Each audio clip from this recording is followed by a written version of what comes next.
All right, welcome everybody. Yeah, I'm back, and I originally, hey critters, hi RES Illusion, good to have you. Um, so I decided to do this after reading a comment by one of our, channel regulars, and that was Kate for Big Little Voices, and she left me a message that I thought was really interesting and a really good opportunity, I think, to have a good conversation. And I'll read her comment. And she said, "This man, meaning Bryan Kohberger, who murdered the 4 students in Idaho, Xana Kernodle, Ethan Chapin, Kaylee Gonsalves, and Madison Mogen. Murdered them the night of November the 12th. It was in the early morning hours of November the 13th. They believe sometime between 3:45 and 4:15 the deed was done." So Kate left this message I thought really was a good opportunity just kind of for learning. And she said, this man's facial tone gives me heavy Andrea Yates vibes. I'm sorry, I thought I had my glasses. I know. This man's facial tone gives me heavy Andrea Yates vibes. That's it. That's all. Just recognizing that some illness can be seen visually by lack of muscle tone in facial areas because of or lack of emoting, rigidity, the cold dark eyes, and also the sunken hollow dark eyes. Maybe partly due to dehydration, perhaps malnutrition, maybe some sort of toxicity. But I strongly feel some of the mental illness we don't yet know about, but hopefully one day we will. The mental illness appears to be ravaging his life and his physical being. Not an excuse or even an explanation as far as his alleged crimes go. How could they be? There's yet to be any kind of a diagnosis, yet early observations are noted. Okay. Yeah, I agree. And definitely without a doubt, the first thing that we always check or look at is affect. Affect becomes a big part of that initial and ongoing evaluation. And basically, affect is just the outward expression of emotion.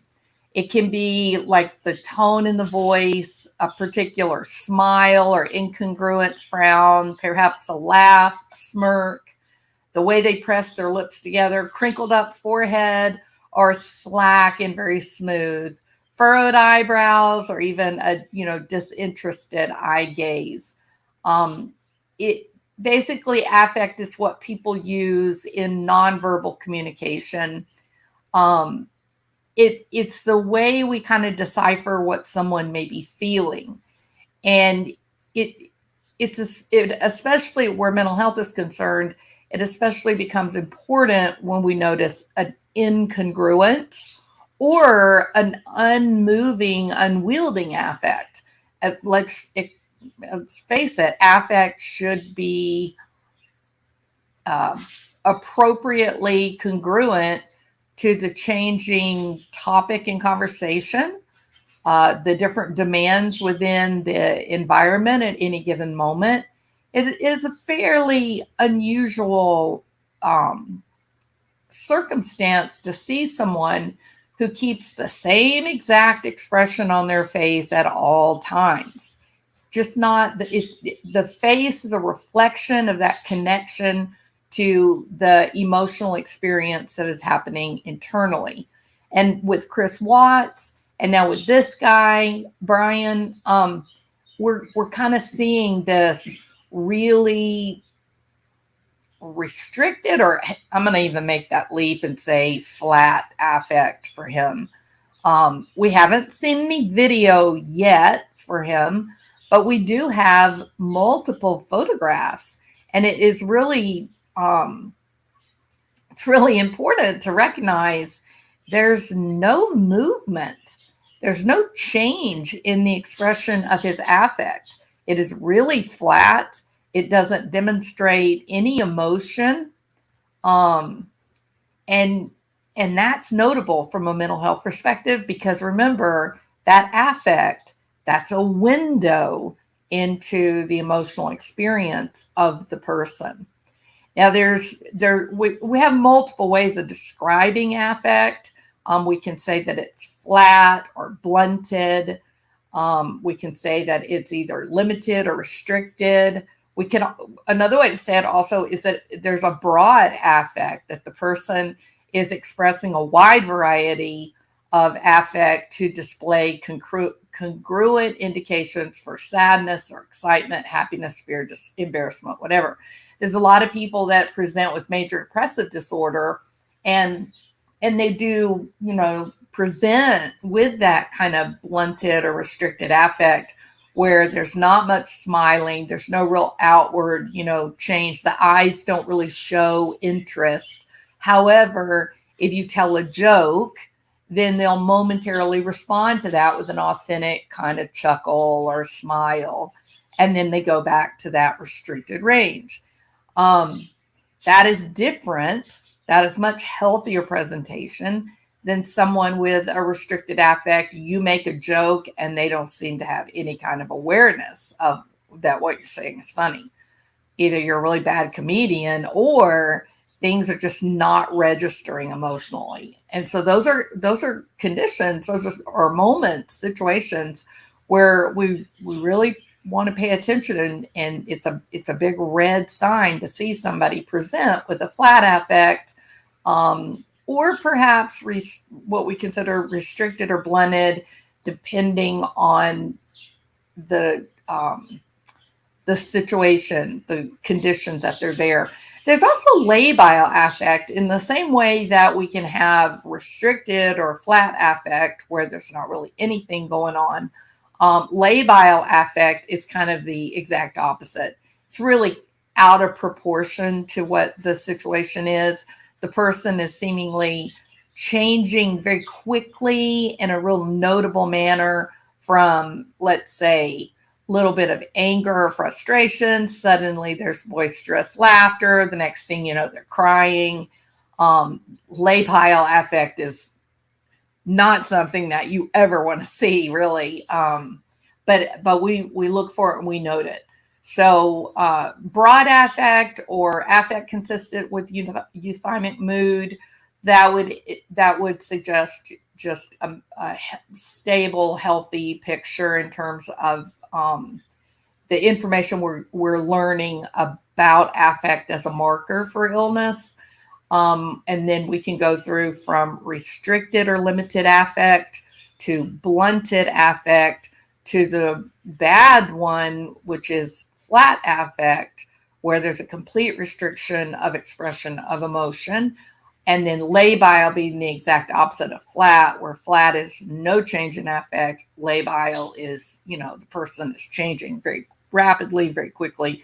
And it is incredibly important to note whether affect is congruent or incongruent to the topic of conversation or the environment or setting, right? So that's just kind of a quick rundown on why affect, which is what Kate is referring to in her statement about Andrea Yates, and making note of the same hollowed out eyes, seeming just straight lips, no changes in affect, and Kate is noticing, hey, they look alike.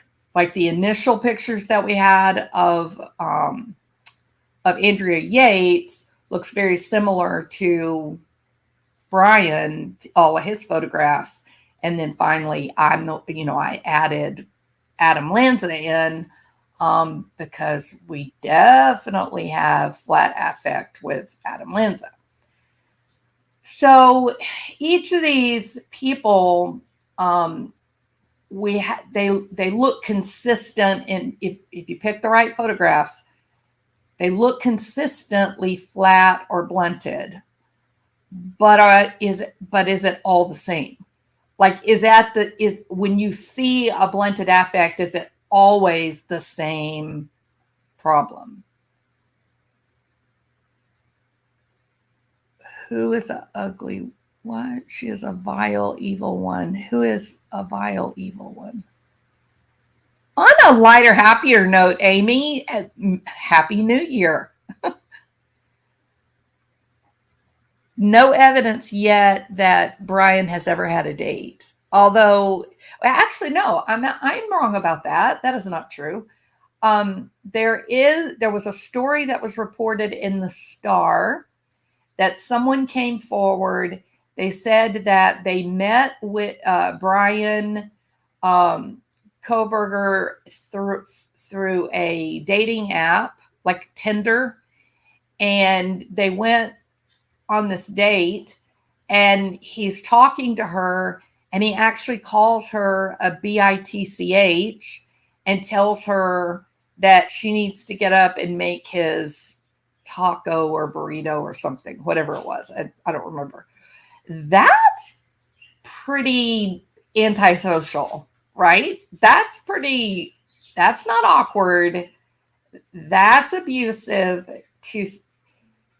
It's abusive and misogynistic, notably, like overtly misogynistic, in a setting where a normal person, a mentally healthy person, would be on their best behavior, right? So there you go. So let me ask y'all this. We got a little bit over 100 people in here. How many of you guys love Dr. Todd Grande? If you love Todd Grande, put a 1. And you can count I'll put my 1 in because I like him. And our training is a little bit different. So I don't often agree with him. Well, so I often agree with him. There's occasionally that we see things differently. So there's a few people. No, his nose has been broken, Suzanne. But if we go by the photographs that we see. Hey, welcome, Dr. La Latina. Good to have you. Okay.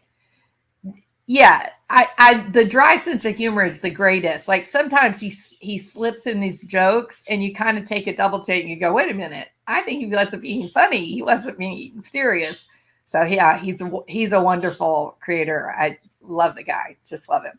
Okay. So, but I disagree with him just a little bit on his initial assessment of Bryan Kohberger. I disagreed with him because in his talking points, he says, I don't see any evidence of antisocial behavior. And he can be kind of mean.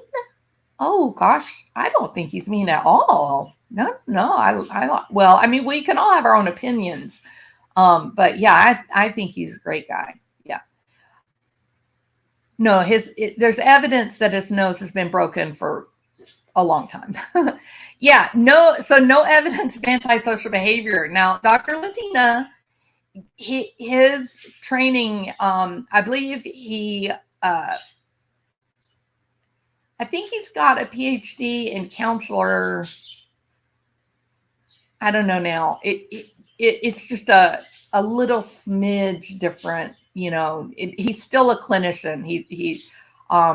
And he teaches in the college. He teaches counselor education and training, and but sometimes in these types of situations, you know, I just go, what?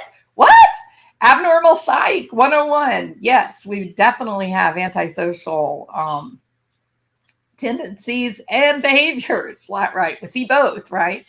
So I conceptualize people a little bit different than Dr. Grande does. but I think that's really typical because our training background's a little bit different. He sees people more as being an operative member of a system. That's that counselor and counselor and kind of counseling has got a lot of sociology kind of influence in it. It's not sociology. That's not what I'm saying. But that you're less, if you're a counselor, if your training is in counseling, you're more likely to sort of envision the individual as part of their system. And we do have systems theory in psychology, but I'm also trained to look at individual people, their biology intersecting with their environment. So it's just a little tiny, it's just a nuance difference that most people would never notice. But, if Dr. Grande and I were to sit down and have a conversation, he would recognize we were a bit different on some of these things. He says, I don't really see evidence of antisocial.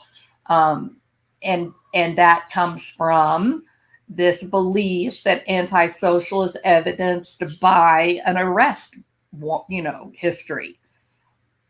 But what if you've not had long, Alma, I love you. What if you've not had enough time to get arrested, but you're definitely doing antisocial behaviors? There's nothing about that, fingerprinting process that suddenly turns you into, psychopath. You're doing the behaviors whether you're caught or not. And I thought that this anecdote related to the Tinder date, where he says to this unknown girl, hey, bitch, go make me my taco, or whatever it was. I asked Dr. Latino. She's a practicing psychiatrist. Okay. Dr. Latino, would you put that up there as antisocial behavior? I'd say yes. The other thing that he does that is reported about Bryan Kohberger is being notably offensive, even aggressively so, related to people's identity and personal preferences in a way that is used to build him up. And that is to be, a lot of people reported in the middle of class, he just lets loose, LGBTQ slurs and judgments. It almost like he's enjoying being provocative. And there's that whole narcissistic dark tetrad thing in action. Hey, Truth Seeker. It sounded to me like he was saying social awkwardness is not antisocial behavior. If and that's certainly an absolutely true statement. Yeah. Calming the chaos because he's so monotone. But that's part of what I really like about him. I like that dry sense. Oh, Alma, thank you. Alma remembers it was a quesadilla. Okay. Weird, right? You're on a date with some dude and he says, B, go make my quesadilla for me. You'd be like, what? Have you lost your mind? I'm out of here. Goodbye. Oh, he's so funny. I agree. Calming the chaos. Great sense of humor. Great sense of humor. Okay. Now then. Oh, yeah, absolutely, Amy. I agree. Okay. So that's where this topic came from, is that Kate left this comment related to Andrea Yates, the physical appearance of what is typically what is considered a correlate to current mental status. And that is looking at Bryan Kohberger's affect, the dark, heavy-set eyes, the slack jaw and mouth that don't change. she's saying, is that consistent with what we see from Andrea Yates? And then I added Adam Lanza myself, because it's a third situation where you get someone who looks the same, but it's from a completely different, it's from a different reason. Now, let me put up a different photo here before I move into this conversation. Hold on.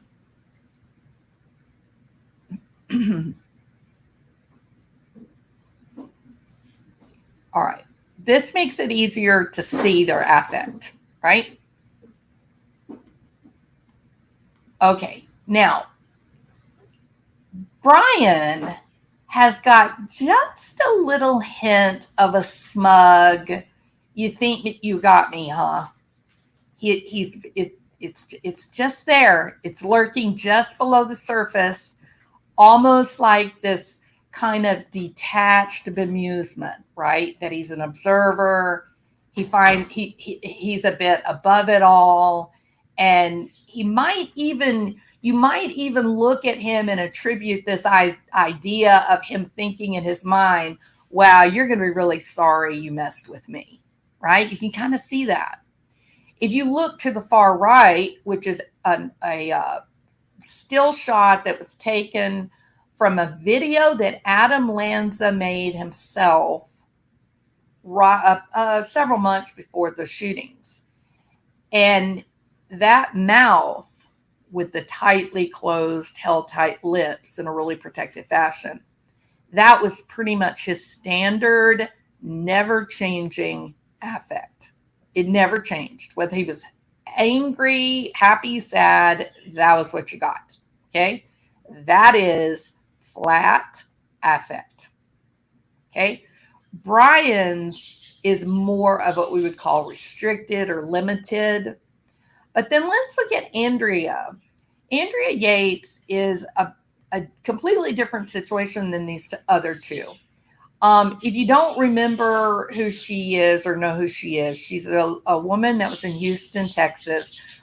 In 2001, she confessed to drowning her 5 children in the bathtub. This was not a simple or a complicated, wow, who done it? Why did she do it?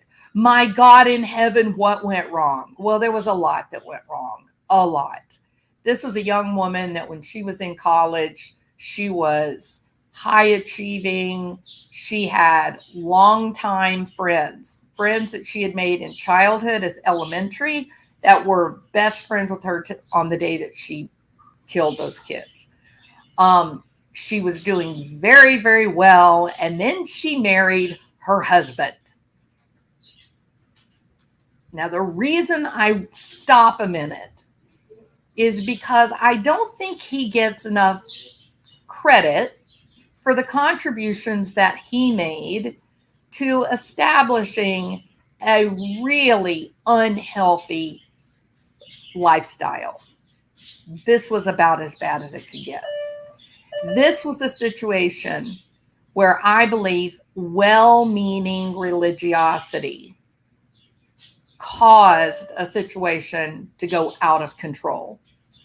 So she had 5 children very quickly. Dr. Latina, I wish that she was up on panel to tell you the ravages of the female or the human body that has stayed pregnant for 6 or 7 years. It in terms of nutrient depletion, the disruption neurologically with neurotransmitters, the enzymes in the body, it's very difficult on the body to be pregnant that long with very little time for recovery, right? It's very difficult for the woman that's happening to, even in the best of circumstances. Even if she's in a situation where she's eating healthy food and she's getting exercise every day and she's got a home where there's a place for her to find some privacy at times where she can soak, an hour in the bathtub at the end of a long day, where her children have enough room to go play in their playrooms or their game rooms, and everybody have a little bit of breathing room and a little bit of space. That is not what was happening. In this quest for religious superiority, for the eternal salvation of all souls involved, they began to follow this bizarre preacher, online preacher. And of course, piety and self-sacrifice and the shedding of all your worldly goods. Don't you know all that gets you closer to God? Well, you don't need a house. Your houses are there to take you away from God. According to this joker, you should just get rid of your house, and then you'll be much closer to being a godly person. And so this man, who's a very educated, don't get me wrong, NASA scientist, very well educated, okay? The husband and the wife, Andrea, and the 5 children, all thrown into a camper. Now, the mother was very worried about Andrea. The best friend was very worried about Andrea. There were a lot of people that were worried about her. In fact, they'd gone to, I believe her husband's name was Todd, if I remember. Was it Todd? Is that right? Had gone to him and said, please, she can't continue to live in this situation. That this is not okay. This is dangerous. And so, he did purchase a house to help. Everybody was worried about her. Why? Well, she had severe postpartum depression. Severe. The postpartum depression became so severe that it was diagnosed as postpartum psychosis. And for the first time in Andrea's life, they actually gave her a diagnosis of schizophrenia. It doesn't happen very often to see an adult just end up with, Rusty. That was the guy's name, Rusty. It doesn't happen very often that you see somebody a little bit older get that diagnosis. Occasionally it can happen, but this was one of those. Now, she did have a background. She did have some bulimia problems in her teenage years. When she was 17 years old, she spoke briefly about suicide, although there was no attempt. She was class valedictorian. She was captain of her swim team. She was not only a member of the National Honor Society, but she was an officer. She had completed a 2-year pre-nursing program at the University of Houston, and she graduated from the University of Texas Health Science Center in Houston. And from 1986 to 1994, she worked as a registered nurse at UT Medical Center, the MD Anderson Cancer Center downtown. And then in 1989, as she's working as a cancer nurse, she meets the engineer, Rusty. And that was the beginning. They announced that they would seek to have as many babies as nature would allow. And Rusty did purchase a 4-bedroom house in Friendswood, which is a very nice neighborhood. Okay, what do they call it? A master planned community. It's a nice, safe neighborhood, kind of place you want to raise your family. The first child they named Noah. They both came into this thing firmly bedded in their religion. Okay. So they had Noah, and then they relocated. Rusty got a job in Florida, and so they moved into a tiny little trailer in Seminole. By the time they had their third child, Paul, they were back in Houston, and they purchased a motorhome, which wasn't a trailer. It was a teeny little camper. She then had Luke, who was her 4th child. And this is when the real postpartum really set in. On June the 16th, 1999, Rusty found her shaking and chewing her fingers and the next day she attempted suicide. She was admitted to a hospital. She was prescribed antidepressants. And then soon after her release, she begged Rusty to let her die. She's once again hospitalized. And this time they gave her Haldol, a good old antipsychotic. Her condition improved immediately, and she was given, the medication upon her release. Rusty moved the family then into a small house for the sake of her health, and she did seem to be temporarily stabilized. Yates then in 1999, she only had like about 6 weeks of stability. Okay. So in July 99, she has a nervous breakdown and more psychiatric hospitalizations. And then that is when she's given the diagnosis of postpartum psychosis. Her first psychiatrist, Dr. Eileen Starbranch, testified that she, the doctor, urged Rusty to have no more children.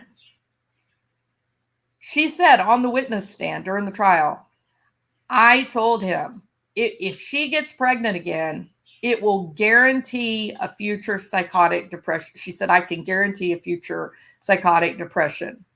And so what did they do? They conceived their 5th child. She stopped taking Haldol in March of 2000 as she gave birth to her daughter Mary on November 30th, 2000. She was a bit stable until March 12, 2001, which was the date of the death of her father. And that really threw her off.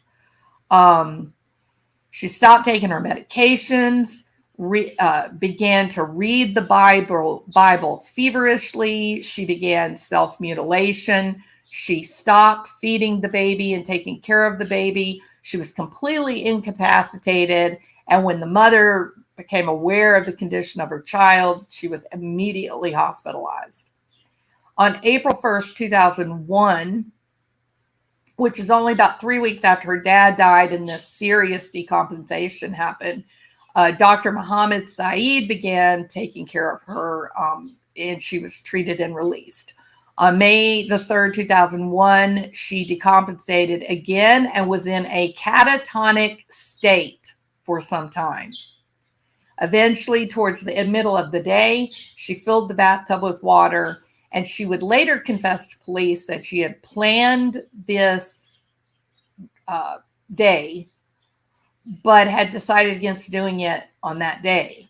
She was hospitalized the next day, and her psychiatrist, she went to a regularly scheduled doctor's appointment, and psychiatrist said, wow, she's probably suicidal. And, she filled up the tub because she was going to kill herself, not the children. Well, Dr. Latina can tell you that for us, it doesn't make any difference if somebody fills the bathtub with water to drown someone else or themselves. It all looks like the same animal to us. And that is somebody that is in immediate danger, and you must act. At the time of the murders, the Yates family was living in a Houston suburb of Clear Lake City. She stayed under Dr. Saeed's care until June 20th, 2001. And when Rusty left for work, leaving her alone to watch the children against the doctor's instructions that she must be under direct supervision around the clock. They just keep ignoring the doctors. The doctors keep saying her little body is devastated. She can't get pregnant again. She needs time. She herself needs to be taken care of. She's not the one to be taking care of anybody. But Rusty wouldn't listen. He just couldn't. He wouldn't hear it. Now, the mother, Dora, had been scheduled to arrive to take over to care for Andrea while he was at work. But for some reason, she was arriving an hour after Rusty left to go to work. Doesn't make any sense, does it? What? If you've got doctors for a couple of years telling you your wife is in grave danger, don't leave her alone. She really ought to be hospitalized, but you guys want her at home with the kids. Don't leave her alone. Somebody else needs to be there for those kids. And Andrea needs someone herself to take care of her. And yet I hold Rusty responsible because he was not psychotic. It seems pretty simple. All right. So by the time, and then that was the day that it happened, that hour in between Rusty leaving to go to work and Dora supposedly scheduled to arrive, it was done. And I'm not going to go through the gory details. It's because it's a devastating story, but one that we can learn a lot from. If your doctor tells you that one of your loved ones needs around-the-clock supervision and does not need to be the one responsible for the safety and care of your children, please listen. If your doctor says to you, probably not a good idea to get pregnant again because of this devastation that she's dealing with, a physical devastation, then Rusty should listen. Correct? All right, now then. Oh yeah, Dr. Lachie. I will. Maybe that's something that you and I can do together. We could do another live, because this is already a long line. I think that would be a really great video for me and you to do together, talking about the physical aspect of what Andrea Yates experienced, combined with all of the behavioral and environmental stressors that made the physical condition much worse. Well, CPS was involved for an earlier setting. I don't remember how involved they were at the time that it actually unfolded, but that was part of the mother begging Rusty to get her out of the camper and into a real house. But that was a couple of years before all this happened. So it's pretty devastating story. It's a definite cautionary tale, Dr. Latina. Absolutely. Yeah, no, I agree. And I'm going to tell you, Latina, I think that's one of the reasons why we saw 3 different doctors over such a short period of time. I think those doctors were saying, hey, Rusty, you guys are acting against medical advice. I can't be responsible for her treatment any longer. Don't you think? And I'm with you. I would have been on the phone with CPS. Boom. That I wouldn't have let them walk out and forget about it. No way. No way. Her condition and the 5 children combined is a recipe for disaster. It was her condition. It was her, not just her physical condition of her body having been depleted by so many pregnancies happening without any period of recovery in between. It was her condition. It was her the postpartum psychosis. It was the unhealthy environment that was exacerbating the physical condition. It was a relationship with an unavailable partner. It was being abandoned. It was the influence of this bizarre and unusual religious teaching. Remember, don't forget, this poor woman, there was a period of time that she was sitting outside in a lawn chair outside of a camper with 4 kids running around. And she's rocking back and forth in the camper, and she's reading a Bible out loud, sweating, and her body is shaking. And people call Rusty, who's being an important engineer at NASA. He's so important, and he's so loved, and he's so well respected, right? Oh, she just needs a little rest. We'll just get her in bed. No, she's in full-blown psychosis. She needs a doctor, and one that will recognize she's in crisis, and this whole family needed some intervention. All right. Okay. So this photograph that we have of Andrea here in the middle, this is upon her arrest. This is the day of her arrest. She is flat. There very little responsiveness. Her hair was so oily. They don't know how long it had been since she had had a bath.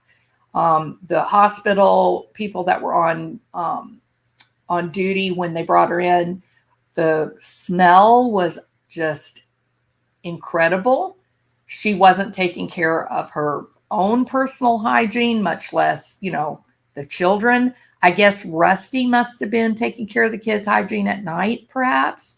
It's just a disaster when you really get back, when you really go through the details, and you just, like Dr. Latina said, how is it possible that there was not protection in place, that there were not some mandatory hospitalizations, and it's a very, very strange, situation. But the net effect is that you get someone who's basically non-communicative, not communicative, but non-communicative, that she's not talking, she's not in any sensical manner. She's unable to care for her own needs. She's so deep into her psychosis that she satisfies a diagnostic criteria for schizophrenia. Her personal hygiene is dramatically affected. This woman wasn't eating. She was severely dehydrated, and that's the condition that you saw. If you see her now, she's in jail. She's treated, but for the rest of her life, she's in jail. But she doesn't look anything like that person. And she can have a conversation. And she does, she's engaged in the population at the prison. Totally different. If you saw her today walking down the street, you'd have no idea that anything had gone wrong. Okay, so that's number one. The second is Adam Lanza, which this is a still shot that was taken from a video that was made, they believe, about 3 months before the shooting. And I'm looking for what did I do in my video? Here it is. Okay. All right. Adam Lanza shot and killed 20 first graders and 6 adults at Sandy Hook Elementary in Newtown, Connecticut on December the 14th in 2012. So 10 years ago. Okay. He then ended this assault by turning the gun on himself. He started his day of crime by shooting and killing his mother. His mother was the only one who had stayed and tried to help. She was fully committed to him. He was a recluse. He hadn't always been that way. He was diagnosed with autism. The mother and the father had divorced. He had a high-functioning brother who was doing very well in New York. This was a family that had a lot of financial resources, but for some reason that people have said they don't really quite understand why, Lanza shot his mother, then headed down to the school, Sandy Hook, where she had been a teacher's assistant in the year before that. And he attacked these kindergarten classrooms, which is where his mother had worked as an assistant, was in the kindergarten classes. And then when the cops began to close in, then he ended his own life. Now, you pretty much Any picture that you see of Adam Lanza, except for when he himself was in, like, I think the second grade, all the other pictures of him are the same facial expression as what you see on your screen. It's flat, it's static, it's always there. That's who he was. Now, there was a really interesting, and this is going to kind of coincide with Bryan, because we now have two pieces of social media audio that people have said, yeah, that sounds like him. That's definitely Bryan Christopher, right? Well, they ended up finding the same thing with Adam Lanza, and that was he had called into a talk show. Wait, that's not it. Hold on. He had called into a talk show by a man who was considered an anarchist, right? Now, his name is John Zerzan. He's a radio host. He still does stuff today, I believe. He's not asking people to get out in the streets, but he's against. He thinks society has an awful lot of problems, and the government created those problems. And so his talk shows kind of always kind of swirl around those topics of anarchy and what do we have to do to get our social lives back in order, right? And Adam Lanza, interestingly enough, a year before the shootings happened, he called into one of these talk shows. And so I'm going to play that now. But we're back. Sorry, we got Greg on the phone. Oh, Greg. Okay. How's it going? Hi, good. I'm a fan of your writing. Thank you. I'm Thank sorry you to very bring up such an old news story, but I couldn't find anything that you said about the topic, and it seems relevant to your interests, so I thought I would bring up Travis the Chimp. Do you remember him? I don't. Now, I want to point out, notice how precisely he speaks. He forms every syllable, every letter.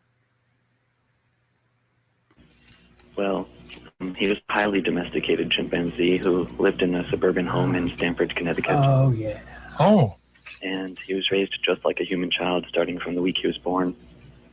By the time that he was 14 years old, which would be somewhere around age 20 in human years, he slept in a bed, he took his own baths, he dressed himself, he brushed his teeth with an electric toothbrush. Really? When was this? Well, this happened in early 2009. Oh. He ate his meals at a table and enjoyed human foods like ice cream. And he used a remote control to watch television and liked baseball games. And he even used a computer to look at pictures on the internet. Huh. And it goes without saying that Travis was very overweight. He was 200 pounds when he should have been around the low hundreds. Mm-hmm. And he was actually taking Xanax. Amazing. I couldn't find any information about why he was taking it, but it just seems to say a lot that he was giving it at all. And basically, I think Travis wasn't really any different than a mentally handicapped human child.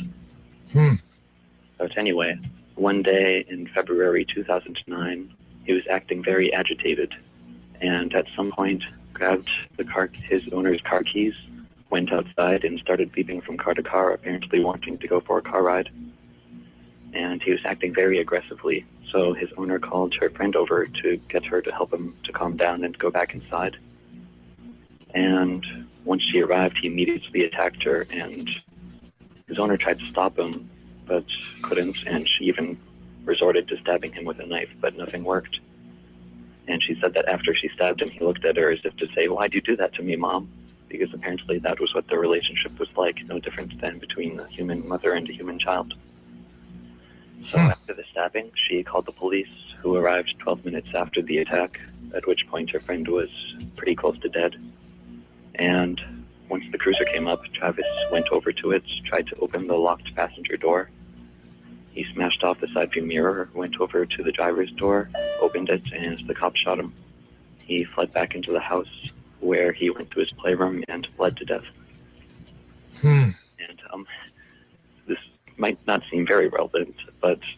And did you hear him kind of chuckle a little bit, kind of laugh a little bit? That's that incongruency. I'm bringing it up because afterward, everyone was condemning his owner for saying how irresponsible she was for raising a chimp like it was a child, and that she should have known something like this would happen because chimps aren't supposed to be living in civilization. They're supposed to be living in the wild among each other. Mm-hmm. But their criticism stops there, and the implication is that there's no way anything could have gone wrong in his life if he had been living in civilization as a human rather than a chimp. Ah, indeed. So is in Chavez, because he brings up questions about this whole process of child raising. Yeah. Isn't something which just happens to gently exist without us having to do anything, because every newborn child, human child, is born in a chimp-like state, and civilization is only sustained by conditioning them for years on end so that they'll accept it for what it is. And since we've gone through this conditioning, we can observe a human family raising a human child, and I'm sure that even you have trouble intuitively seeing it as something unnatural. But when we see a chimp in that position, we viscerally know that there's something profoundly wrong with the situation. And it's easy to say there's something wrong with it simply because it's a chimp, but what's the real difference between us and our closest relatives? Travis wasn't an untamed monster at all. He wasn't just feigning domestication, he was civilized. He was able to integrate into society. He was a chimp actor when he was younger, and his owner drove him around the city frequently in association with her towing business, where he met many different people and got along with everyone. If Travis had been some nasty monster all his life, it would have been widely reported, but to the contrary, it seems like everyone who knew him said how shocked they were that Travis had been so savage, because they knew him as a sweet child. And there were 2 isolated incidents early in his life when he acted aggressively, but summarizing them would take too long, so basically I'll just say that he didn't act really any differently than a human child would, and the people who would use that as an indictment against having chimps live as humans do wouldn't apply the same thing to humans, so it's just kind of irrelevant. Mm-hmm. But anyway, look what civilization did to him. It had the same exact effect on him as it has on humans. He was profoundly sick in every sense of the term, and he had to resort to these surrogate activities like watching baseball and looking at pictures on a computer screen and taking Xanax. He was a complete mess. Mm-hmm. And his attack wasn't simply because he was a senselessly violent, impulsive chimp, which was how his behavior was universally portrayed. Immediately before his attack, he had desperately been wanting his owner to drive him somewhere. And the best reason I can think of for why he would want that, looking at his entire life, would be that some little thing he experienced was the last straw, and he was overwhelmed by the life that he had, and he wanted to get out of it by changing his environment, and the best way that he knew how to deal with that was by getting his owner to drive him somewhere else. Yeah. And Isn't that profound? When you realize months later, this guy would walk into a classroom and do the unthinkable, right?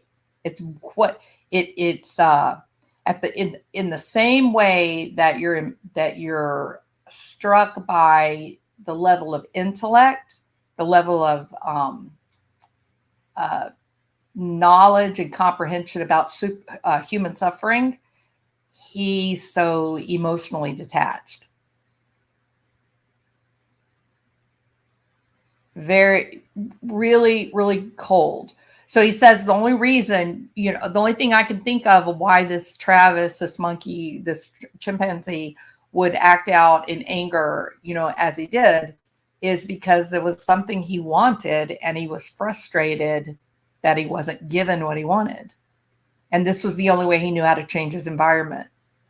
Remember, this was only months, within a year. Some people say 6 months, some people say 3, before the shootings happened.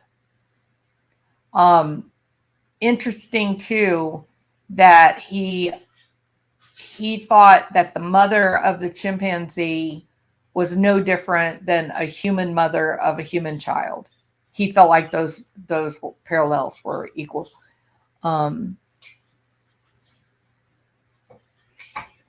agree, Dr. Latina. Yeah. Okay. Now then, so Adam Lanza had autism, and he was also quite brilliant. He had a high IQ. He had been in multiple educational settings trying to find a good fit for his intellect combined with his emotional and behavioral problems.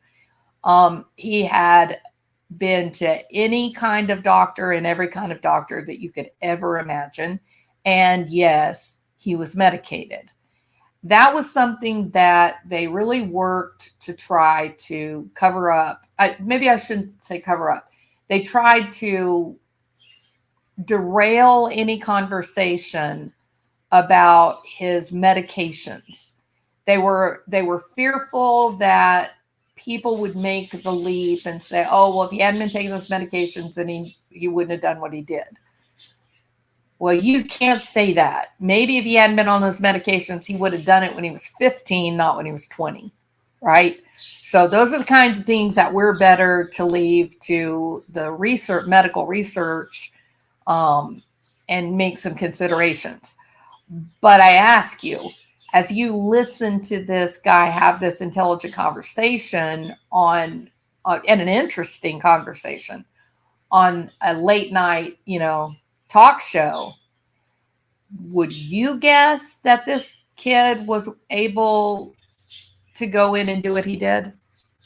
Would listening to that soft, quiet tone, the impressive intellect and level of insight related to human suffering, would you have ever guessed in 10 million years that he would walk into a couple of classrooms, and do the unthinkable, which is the murder of innocents? No, I wouldn't either. I wouldn't have either. His mother had gone and been begging for help from state agencies, group homes, begging and pleading. She knew that he had a problem. She knew. He was self-isolating. He had covered all the windows in his bedroom was in the basement. He had covered all the windows with black plastic bags. The room was very sparse. It looked like a storage room rather than a place where a young adult lived. Yeah, well, he had autism, so he had restricted eating. He had some curious sensory problems related to food choice and whatnot. So, yeah, he was quite malnourished and dehydrated. During a lot of it, I think he is making a parallel. I think that was the whole point of the show, why the show prompted him to call in. I think he felt himself reflected in Travis's pain and suffering. I think he related to the chimpanzee, and that's why he has done that. So, all right. So there we have a second case of that same the strange eyes, the sunken face, the frozen, unmoving expression. And yet it's for a completely different reason. And in this case, medication is not going to really treat the whole mood affect problem. You can get a little bit of movement, but you've got to remember that in many ways with autism, it's a different form of processing, of neurological processing. Some people have said, you might even look at it in a way, it's not accurate, but even maybe a different wiring of the brain. But there's so many of them, and they all have a consistency in their appearance and actions, that it's hard to say that it's a mistake. It's almost like their brains have developed in an orderly fashion. So it's not like a problem but it's an orderly fashion, but their brain did not develop the emotional affect feedback loop that a neurotypical does. It doesn't mean that they're disordered. It just means that they're different from what we typically expect of what we call a healthy human being. And you got to wonder, now that we've learned with people that have autism or they're on the autism spectrum, now we teach them about themselves and how their brain processes information. And we teach them appropriate coping skills. And they develop skills on how to communicate. And we educate the families on keeping the environment consistent and calm and recognizing that repeated behaviors carry a different function than what they might, with a neurotypical. And now, you got a lot less of this acting out in fury and frustration. So it kind of does fit with that idea that maybe we shouldn't look at autism as, a disorder. Maybe it's just a different way for the brain to process information. And in Adam's case, as is the case with what we would consider moderate to profound autism, flat restricted affect is generally a part of it. And then, of course, that brings us to the man of the hour, which is Bryan Kohberger. And his affect, although a bit restricted, you can see just a hint of smiling, just a hint of amusement. He's a bit detached. He's kind of above it all, but there's a little bit there. We know that he's controlling. When he would be in a group classroom situation, he would take over the activity. He would begin telling people what they were going to do and how they were going to do the project. He also demanded attention in the classroom by being edgy and offensive in some of the things that he would say out loud in the class. But when he was talking to people that were professors, those were people that's who he wanted to be. He wanted to be known as, oh, you're so smart. He wanted to be the one that was in a position of, accomplishment. And so for those people, he was very accommodating. He made sure that when he talked to them using the proper vocabulary and lingo that would make them feel like he was one of them. And according to his thesis faculty advisor, it worked. She said he was the most brilliant, not one of the most brilliant, the most brilliant student she had ever worked with. He was only one of two people that she was willing to write letters of recommendation as they were looking for a PhD program to accept them.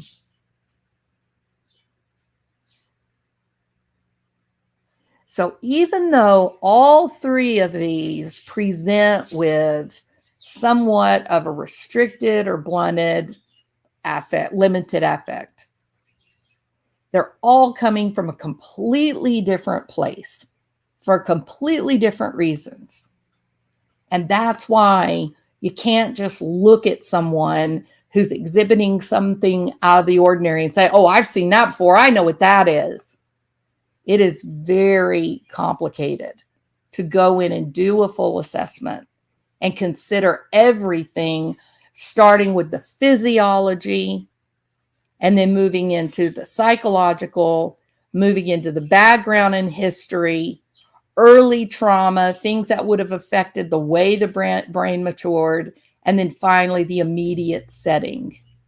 Just look at what happened with Andrea Yates. She's so sick from the postpartum depression. She's so sick. She's abandoned and isolated. She's turning to this strange, unusual preacher. And then she gets put into a little can of a camper where there's no privacy for anyone. She never gets any break from the onslaught of 4 rambunctious boys. The way we live, the situations that we find ourselves in, can really, really work in concert with our physiological condition to create really confusing situations and events. So be careful about, well, I know this, I recognize that, that must mean this person did X, Y, and Z. Because in the case of Bryan, I think that Bryan is a horse of a different color. You know what I mean? All right.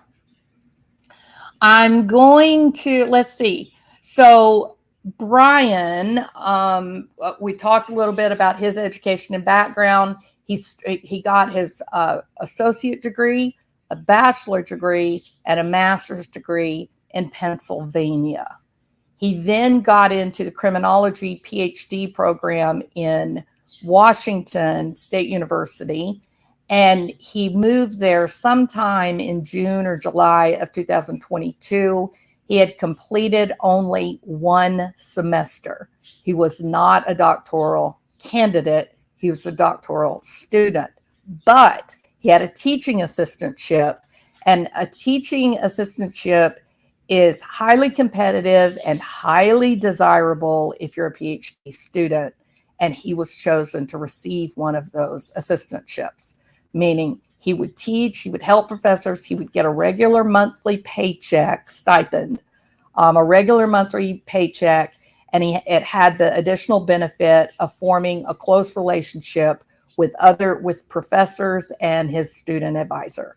And that helps him when he's ready to go out into the world and stake his claim. So something interesting that I learned, his dad joined him to drive back. This is after the murders. The murders happened the early morning hours of November the 13th. The last day of class, hold on. The last day of class,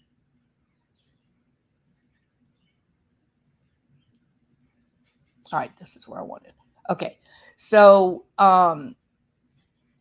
Thanksgiving vacation was November 21st to the November 25th. And then the last day of instruction for the semester, where he had to be on campus teaching he taught 3 classes, where he had to be there to teach. The last day was Friday, December the 9th. Now, the final grades had to be turned in on December the 20th, but he certainly apparently thought, my dad will come, we'll drive back to Pennsylvania together, and then once I get to Pennsylvania, I'll calculate all the grades for my students, and I'll get them all turned in before December the 20th. And that would have worked because they were in Pennsylvania by December the 16th.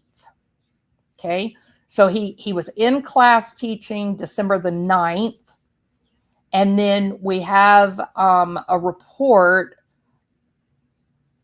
Hold on. He arrived in Pennsylvania, not the Poconos. They had to stop and get the car worked on the 16th.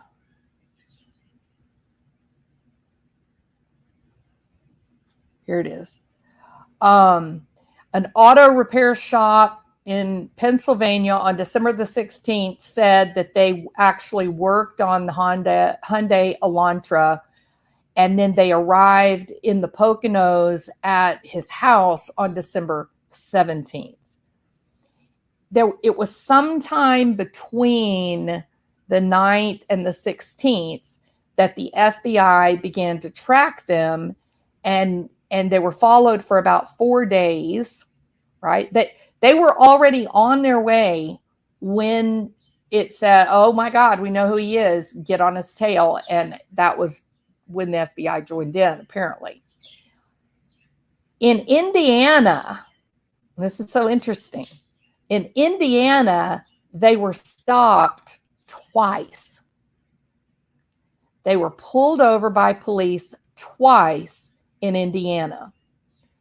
One of the citations is for speeding, and the other one, they're not sure if he got a citation for, but the cops pulled him over and questioned him. He was following a car too closely. It was sometime during this, from Indiana to Pennsylvania, that is where they began tracking Mr. Kohberger. Part of me wonders, did the cops put a tracking device on the car during the stop? Or was it just to verify who he was? Don't tell me it was accidental. Don't tell me it was, coincidental. There was a reason he got stopped twice in Indiana. So on the 16th, he and his father pull into an automotive store, and they have where they actually work on the car, and they have verified that it was he and his father. And then he arrived at the Poconos at his dad's house on December 17th. The two people that came face to face with Kohberger during this trip, the people working on the car and then a guy that was in a store, they said, he was awkward, notably awkward, but he didn't do anything that was suspicious. That when he was in the store, he wanted to talk about his ambitions regarding being, a behaviorist in the criminal justice system, and that he told the guy working at the store that he was getting his PhD because he wanted to be a teacher. I'm going to say a professor, right? He wants to be a college teacher would be my guess. FBI team kept Mr. Kohberger under surveillance for several days, and then he was arrested on December the 30th. The white Elantra was seized from his parents' house on the 30th when he was arrested. The investigators began the search in early December which was actually December 7th, for the white Hyundai Elantra that was spotted in the immediate vicinity of the crime scene. The vehicle was captured on surveillance footage near the King Ridge home around 4 a.m. on November the 14th. Law enforcement sources told CNN that once they narrowed down and identified him driving the white Elantra, the net was closing in on Mr. Kohberger. His DNA was then matched through genetic genealogy techniques to DNA that was found at the crime scene. The investigators have not suggested that Mr. Kohberger's family, any of them, are implicated in the murders in any way at all. Moscow Police Chief James Fry has said pointedly that Mr. Kohberger is the sole suspect in the killings, and the police are not seeking anyone else in the case. So, the fraternity boys that are under the microscope and constant scrutiny, they need a little relief. You know what I mean? Some of them lost, like Jack. Those are his friends. He was the good guy. He was trying to keep them safe. I am of the opinion that they were aware that they were being hunted. You have Xana's dad coming and putting in new locks the weekend before. You've got the girls traveling in packs together because one of their friends had been stalked. Remember that? All the signs show this guy, oh, and we have reports. I don't remember if it was today or yesterday. We had reports where the cops were able to take the pings. I don't know if this was his vehicle. I don't know if it was off of his phone, but they were somehow electronically able to place Bryan in the same vicinity as the girls for 3 weeks or more before the killings. There is some suggestion, there's some conversation that they felt like they were, Kaylee specifically, 3 months before the murders, she had brought up to friends, somebody is watching me. All right. Interesting, isn't it, about the 2 traffic stops in Indiana? So interesting. So interesting. So he taught class on the notice of the white Elantra came out on December 7th. He taught his last class on December the 9th. His father shows up to drive back with him. Why, Father Kohberger? I bet you got some explaining to do on that one, sir. So he shows up to drive back with his son to Pennsylvania. Sometime between the 9th and the 16th. Oh, Dr. Latina, it happens to all of us. Whoever got timed out just now, it was an accident, y'all. I don't know who it was. She didn't mean to do it. And it's easy for it to do, especially when the chat is scrolling so quickly. So please forgive us. It only takes a couple of minutes and then it will stop. Okay. You'll be back with us. I'm so sorry that happened. Okay. So he taught class on the 9th. So he had 2 days of increased stress knowing they're looking for his car. He teaches class on the 9th. The dad shows up. They start their drive to Pennsylvania. When they get to Indiana, they're stopped at 2 different times. One for speeding, one for this really unusual following somebody too closely behind. Very odd, right? It's very odd. Somewhere in that period of time, the cops say, oh shit, that's our guy. And so they begin trailing him for 4 days. For 4 days.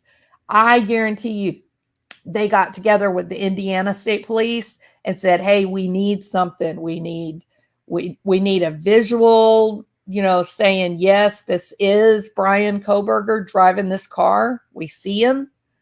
Or they planted an electronic device on the car, something.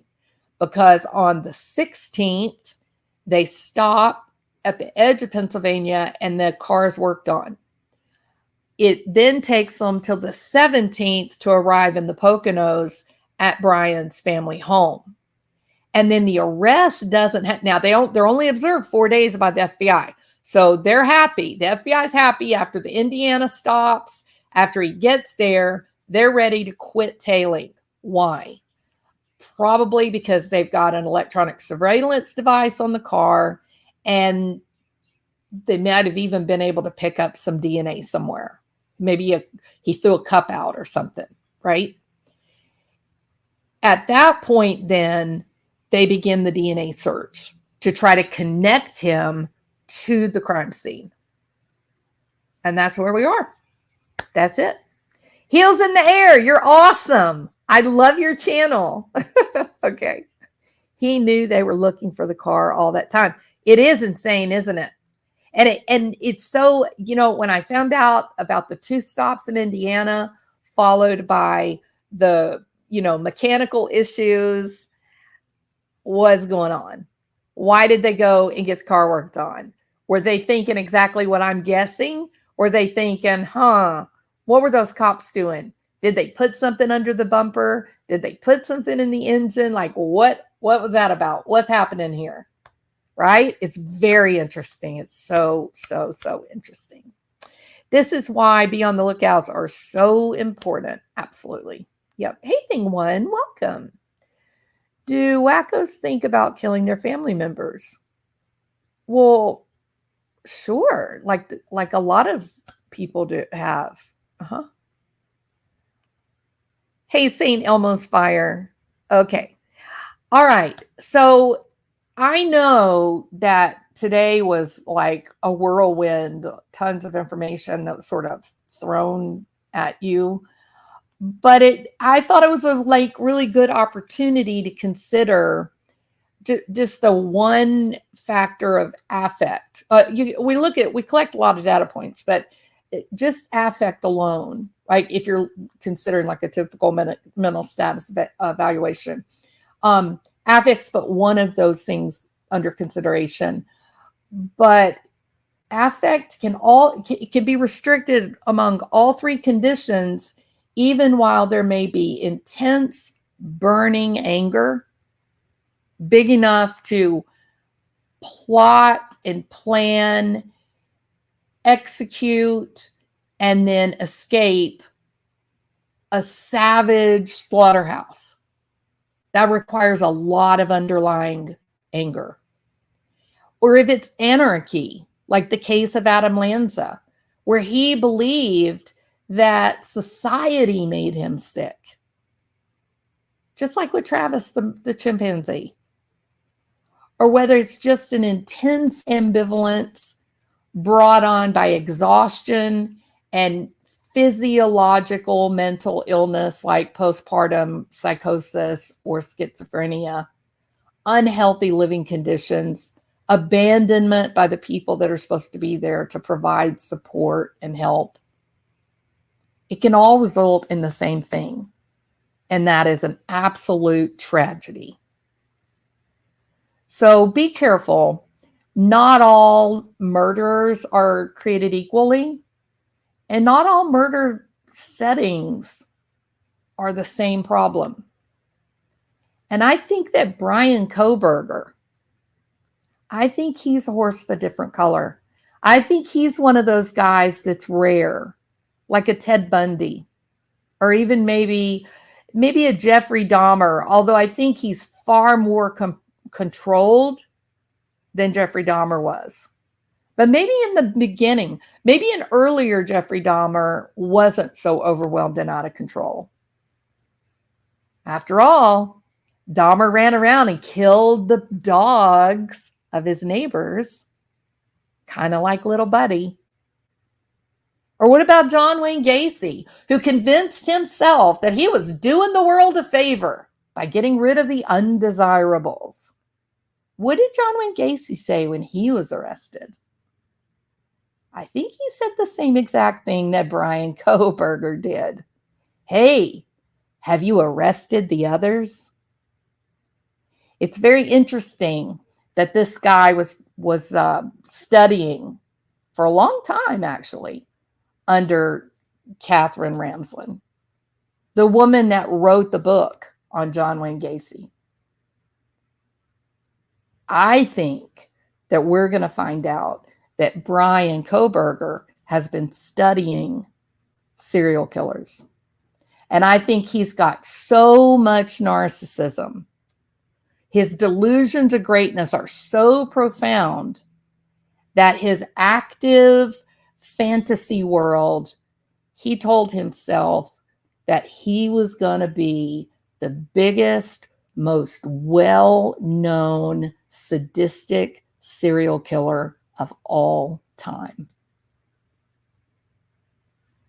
All right. Thank you guys for sitting through this. We are talking an hour and a half of, kind of a lot of information, and you guys were awesome, and I appreciate you. Please, if you haven't, hit the thumbs up. It helps my channel and this video with the algorithm. It gets it shared to more people. If you haven't subscribed and pressed the little bell, I would invite you to do that. And for certain, would you please leave a message under the video and let me know if you'd like more of this kind of content. Y'all have a great day.